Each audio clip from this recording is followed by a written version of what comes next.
Hi guys, this is Sarah and today I want to talk about the PSN case.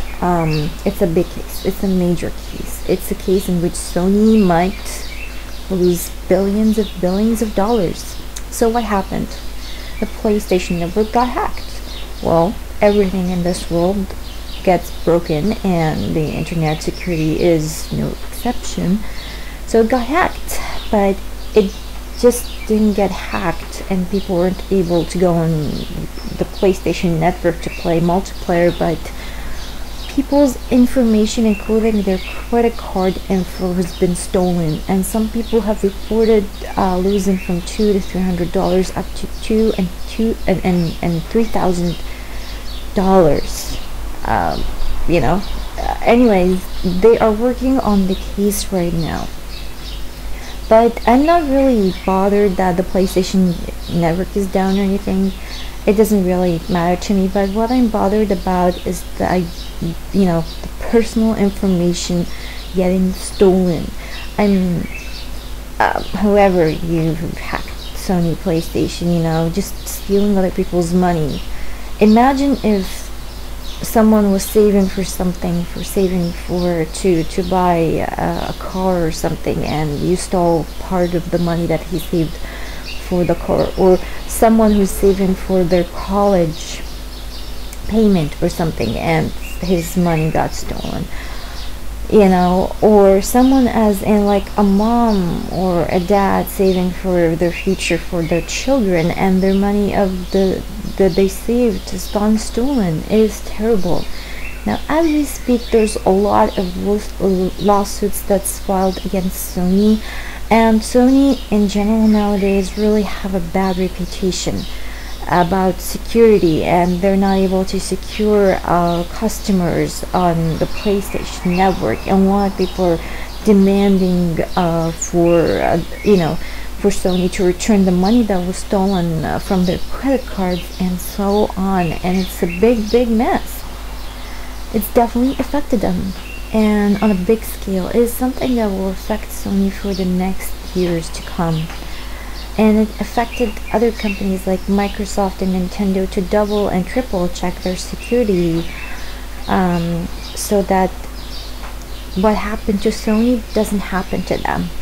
Now, Sony definitely will lose sales of their future consoles. People are not going to buy whether the future PS4 or the NGP for a while. They're probably also not gonna digital downloading games for a while because they will be afraid to give their credit card numbers to Sony.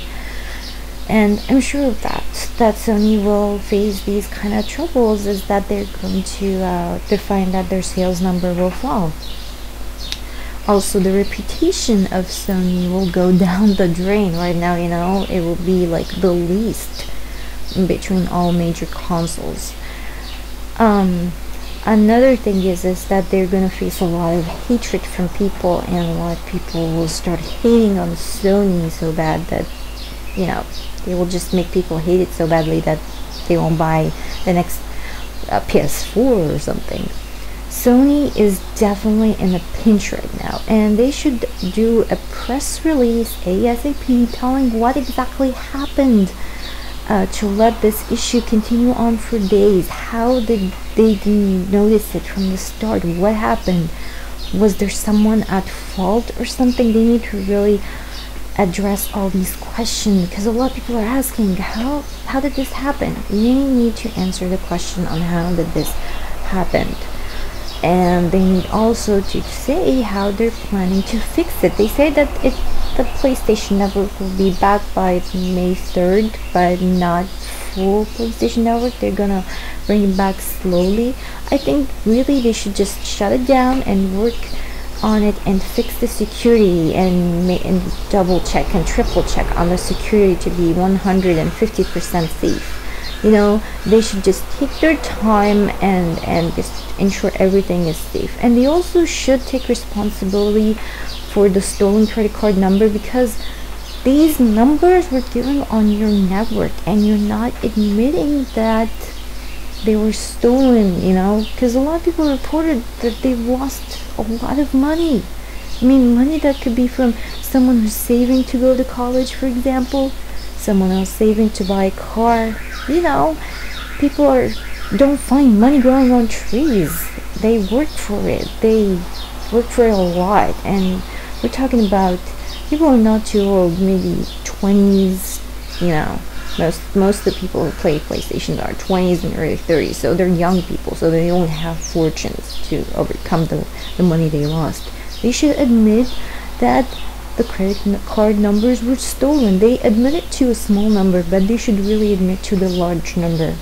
They should say that, you know, not just 2 million out of the 77 million people who use PlayStation network cards has been stolen. Because I doubt it's just 2 million out of 77 million. I doubt there's a lot of people. So yeah, well, I'm upset of this in a lot of ways. Multiplayer has been, or online multiplayer has been one of the biggest and most important factors in gaming nowadays. And for it to be, you know, hacked and people information to get stolen, or their money gets stolen, you know, and just they are doing this for fun. They come back at home tired and just want to have a little bit of fun, and that's what their reward for try to have a little fun after a hard day of work. It is definitely upsetting, and I'm definitely upset mostly about the people who got their money stolen from the banks, especially if they are students studying in college. So yep, that's it. It's an upsetting matter, and I'm really upset, and I hope that the stolen money will be returned to the rightful owners and that they will catch the hacker soon. That's it. I'll see you in the video, so later.